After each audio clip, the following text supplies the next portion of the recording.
বন্ধুরা, ইউটিউবে shorts video viral করার ক্ষেত্রে কোন তিনটে জিনিস মেন কার্যকরী জানো? সেই তিনটে জিনিস হচ্ছে: 1 নম্বর অডিয়েন্স রিটেনশন, 2 হচ্ছে ওয়াচ টাইম এবং 3 হচ্ছে এঙ্গেজমেন্ট। এই তিনটে জিনিস যদি তোমাদের শর্টস ভিডিওতে ঠিকঠাক মতন থাকে তাহলে তোমাদের সেই শর্টস 100% ভাইরাল হবে।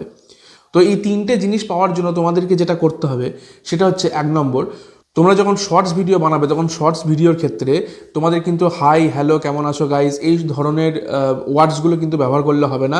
তোমাদের কিন্তু ডাইরেক্ট পয়েন্টে কথা বলতে হবে। তোমরা যে বিষয় নিয়ে ভিডিওটা বানাচ্ছ সেই বিষয়ে ডাইরেক্ট কথা বলতে হবে। 2 নম্বর হচ্ছে প্রথম 3 সেকেন্ড হুক, মানে হচ্ছে তোমরা যখন ভিডিও বানাবে তখন ভিডিওতে প্রথম 3 সেকেন্ড এমন কিছু রাখবে বা এমন কিছু বলবে যাতে তোমাদের অডিয়েন্স প্রথম তোমার ভিডিওটার সামনে আসার সাথে সাথেই যেন স্ক্রল করে না চলে যায়, প্রথম 3 সেকেন্ড যেন তোমাদের ভিডিওটা দেখে। এই জিনিসটা তোমাদের কিন্তু মাথায় রেখে তোমাদেরকে ভিডিও বানাতে হবে। এবং 3 নম্বর হচ্ছে তোমাদেরকে এডিটিং খুব ভালোভাবে করতে হবে শর্টস ভিডিওর ক্ষেত্রে, কারণ শর্টস ভিডিওর ক্ষেত্রে এডিটিং খুবই কার্যকরী একটা জিনিস।